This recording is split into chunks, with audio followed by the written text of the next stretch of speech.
All right, hello everyone, and welcome back to my power ranking series for our number 22 team. We're going to be looking at the Washington Commanders.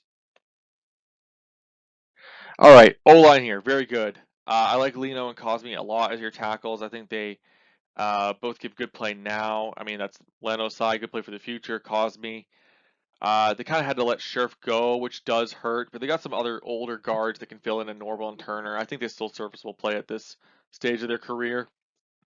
I do like West as well, who sits behind Turner. Should be able to get the same level of play just in case of injury. Roulier has had great play at offensive center. He's the long-term option here. Should kind of help whatever young quarterback future they have. There's a couple options they can go with. So I do like that he's still here, and he was given a long extension a little while ago. Uh, we'll kind of get past the O-line. The O-line's just good. Quarterback is really the question here. It's a little all over the place. Trading 2/3 for Wentz, which one can actually go up to a second, with how that trade was done in this market, I think is just crazy. You could have gotten so many other better options, or if you just stayed the line and maybe looked at in the draft. It's just, I don't know. It's just weird. I don't like it for them at all. You're gonna hope yet again that he can get going, but for me, he's in that golf category. Ironically, the same draft.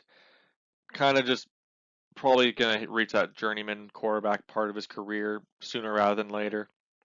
Heineke's here. He's got flashy plays. He can get the team going, but he lacks some processing and arm talent. He's a great backup signing, but I think that's where it stops. I expect can have a good journeyman career at quarterback. Now they did get someone of interest. They got Sam Howell in the fifth. That was a steal in my opinion. Like I was not a big Sam Howell guy. I had him as a third round grade, but to get him in the fifth is ridiculously good value. So I think his familiarity with Diami Brown here as well at wide receiver should help get him some chemistry going and get this offense going if need be. Weapons looking very solid here. You got a Bruiser and Robinson and a third down back in McKissick to kind of complement your every down back that is Antonio Gibson. It's a very solid crew to run the ball and receive the ball out of the backfield, so you have tons of options. Wide receiver here, pretty deep, so I can't spend too much time talking about it. We'll just say McLaurin, number one X receiver in the league. He'll get paid very well to continue to be one. You're going to hope that it's here. I like his play a lot. You also got Diami Brown or the rookie Jahan Dotson. I like both guys to be able to take the Y spot and do damage with different skill sets.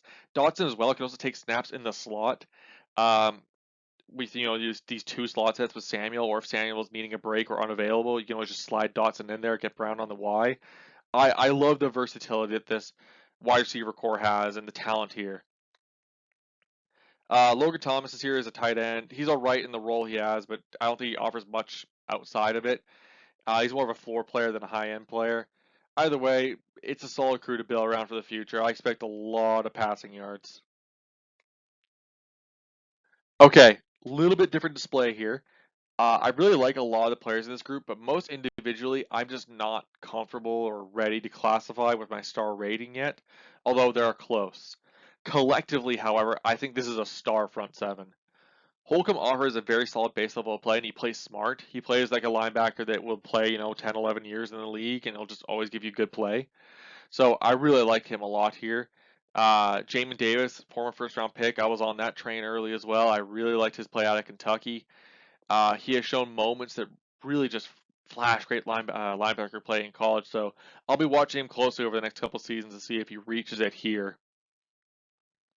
Deron Payne, great IDL here. He can kind of move over on multiple different spots. He plays incredibly stout run defense, and he can kind of line up in a variety of not only just spots on the line, but also a variety of different stances as well. They've shown him in a couple different spots, and I really like that as well. Mathis, who they drafted, I'm not nearly as high on. I don't see the upside being there, as I don't think I saw it at Alabama at all. He was supposed to be touted as this high end high school prospect, was brought to Bama, and I saw no development. I saw the exact same guy basically year one as I saw in year 3, 4, year two. Like literally, I saw no difference.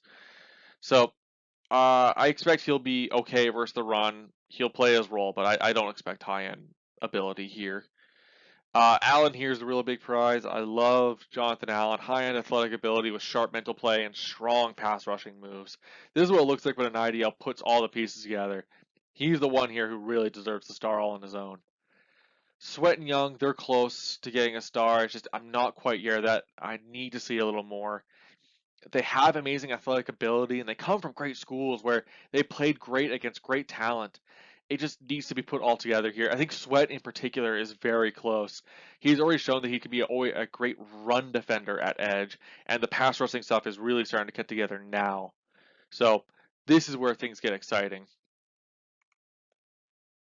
Okay, so the DB room is all right here. Cameron Curl is a pretty late round pickup. I think he plays pretty well here. I like them moving him more to the strong side now, which it does seem to be that's their plan. I think his play will really shine here in the box role. They also have Bobby McCain. He's back. He's all right. He's very familiar with the defense. He can play that single high free safety role. They did draft Butler. I imagine he's kind of here as the potential to be future at that free safety position. We'll see how that plays out. They have Corn Elder and Johnson in the slot role here, kind of having a competition for that spot in camp. So that's something to watch throughout preseason to see kind of who gets snaps where and how they play. For me, it's pretty even currently, so it's more or less let's just watch how they play and how the coaching staff responds to them. William Jackson here had a down year last year, but I think he can bounce back. I think he can at least get to an average starter play across the season for the next couple of years. He's under contract. They do have St. Just in the waiting, who is kind of an interesting player. We're going to have to kind of wait and see how this plays off for them during the next offseason. The big name here is Fuller, though. He's their best DB by far, and I think he is on his DB. He can play almost all over the back end of the field. He plays very fast and with agility. They're going to need another big year from him if they're going to get this back end going. All right, so special teams. They're pretty 50-50 here. The team itself, they're pretty iffy, but I think I like the specialists a lot. Way is still a very good punter. I do like giving Sly a decent shot here. He's got a cannon of a leg. The coaching staff, it's all right. Biggest guy I like here is Del Rio for the defense.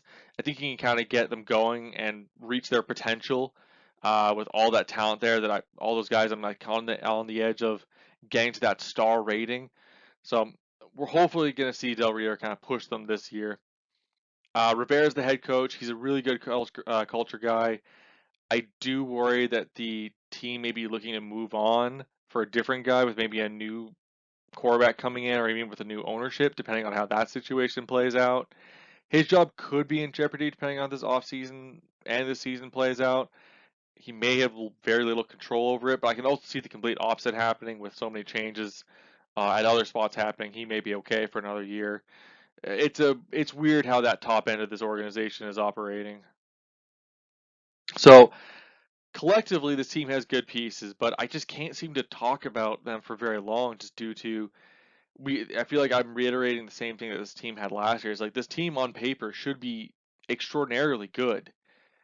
But that lack of quarterback play, and I think with a lot of these issues on, the front office or the ownership side, I think it holds them back a lot. It's a lot of distractions, and I do worry that it's just going to keep them stuck in this category of good but not good enough until that is corrected. So we'll see.